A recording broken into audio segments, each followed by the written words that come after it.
Trônant fièrement sur les hauteurs du village, le moulin des Pennes Mirabeau a récemment déployé ses ailes.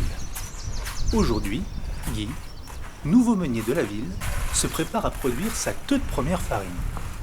Alors, avant de moudre du blé, il faut absolument s'assurer de ce taux d'humidité. Il faut qu'il soit situé approximativement entre 14 et 15%. Si on n'obtient pas ce taux d'humidité, il va falloir humidifier le blé. Alors moi, ce que je fais, je prends une baille et je mets 10 kg de blé à l'intérieur. Ensuite, 30 centilitres d'eau. Et avec la main, je brasse jusqu'à ce que le blé ait absorbé l'eau. Et là, j'en fais tant que je veux. Je peux en faire 5 kg, 150 kg. Ensuite, je laisse le blé 24 heures tranquille dans la baille. D'accord ? Le lendemain, je vais pouvoir moudre. Et ça, ce taux d'humidité, il va faciliter le détachement de l'écorce ou de l'enveloppe, comme vous voulez, du grain. D'accord ? Et là, vous pouvez vous rendre compte, moi j'ai fait ça la semaine dernière, là, que le son, là, c'est l'écorce, c'est l'enveloppe du grain. C'est détaché parfaitement et vous pouvez voir qu'il n'y a plus 1 gramme de farine dans le son. Ce qui veut dire que le réglage est bon, que les meules sont bien réglées.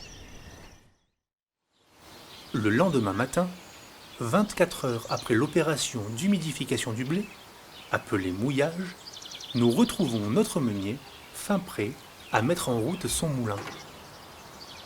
Alors la première opération, bien évidemment, c'est d'alimenter la trémie qui est située au rez-de-chaussée. Alors pour cela, j'utilise une brouette électrique, je pars de mon cabanon, je monte la rampe d'accès et ensuite je viens verser le blé qui a été préalablement parfaitement nettoyé à l'intérieur de la trémie donc, qui est située au rez-de-chaussée. Le remplissage de la trémie constitue donc l'étape initiale nécessaire au lancement de la fabrication de la farine. Lorsque je vais mettre le moulin en route, lorsque les ailes vont tourner, l'élévateur va se mettre à fonctionner. Et cet élévateur, qui est muni de petits godets, va venir puiser au fond de la trémie le blé. Encore immobile, le moulin est maintenant prêt. Guy nous en montre le processus de démarrage. Bon alors là tu vois c'est d'ici que je pilote le moulin. C'est d'ici que j'oriente la tête, les ailes face au vent. Et c'est d'ici que je le mets en route, à une vitesse bien donnée qui est celle de 9 tours minutes d'aile. C'est la vitesse idéale qu'on a testée pour obtenir une farine de bonne qualité.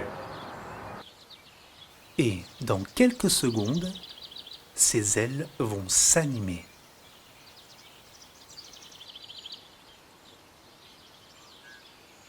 Alors, en ce qui concerne le fonctionnement des ailes, il faut savoir que ce moulin peut très bien produire de la farine sans vent. Mais moi, en ce qui me concerne, ce n'est pas trop mon but. Moi, j'ai envie d'utiliser l'énergie qui nous vient du ciel, le vent. Alors, je vais déployer les voiles sur les ailes. Ensuite, j'orienterai la tête du moulin face au vent. Et dans la mesure où il ne souffle pas trop fort, bien sûr, s'il y a une tempête de Mistral, il sera interdit pour moi de le faire fonctionner. Mais si le vent est modéré, je vais utiliser le vent. Et de là, je vais produire de l'électricité qu'on renverra sur le réseau. Le moulin maintenant en action, notre meunier va s'assurer minutieusement, à l'œil et à l'oreille, que tout se déroule parfaitement bien.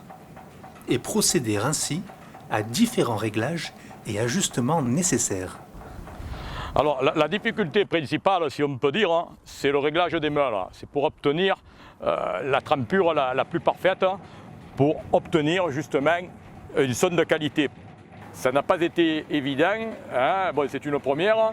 Alors on a fait ça quart de tour après quart de tour, on a un petit peu serré, un petit peu desserré, et finalement bon, on a obtenu un bon résultat.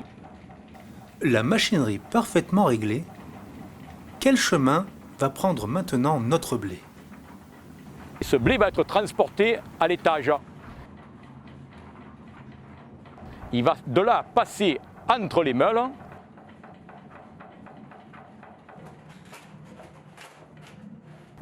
Il va se transformer en mouture, en farine intégrale, Et ensuite, cette farine intégrale va redescendre au rez-de-chaussée par l'intermédiaire d'une goulotte en bois.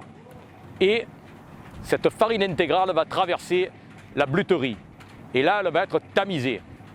Et de là, nous allons obtenir deux types de farine. Nous allons obtenir la T65 et la T80, qui est souvent appelée la farine Bisa.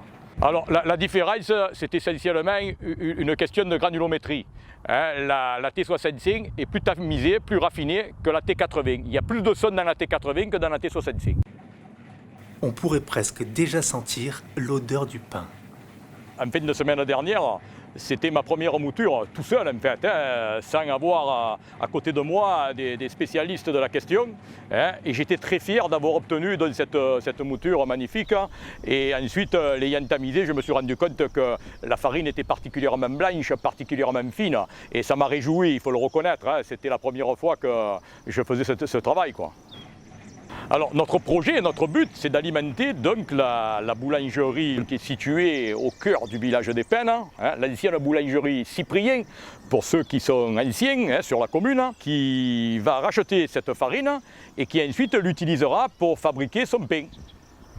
Totalement passionné par sa nouvelle activité, comment Guy, nouveau maître des lieux, est-il devenu meunier ?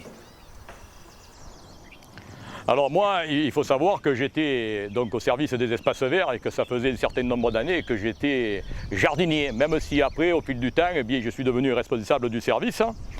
Je ne vous cache pas que je n'ai pas de regret d'avoir accepté le poste de meunier. Pour moi, bien sûr, c'est un changement radical, mais étant quelqu'un d'attaché particulièrement aux techniques anciennes, aux vieilles techniques agricoles, je peux vous dire que je me régale dans ma nouvelle activité, dans mon nouveau métier. On a la chance d'avoir un meunier pas très loin de chez nous, là, sur la commune de Grance, qui m'est très précieux, qui me rencarde bien. Voilà. Et je finirai peut-être par devenir d'ici quelques mois, voire peut-être quelques années, un bon meunier.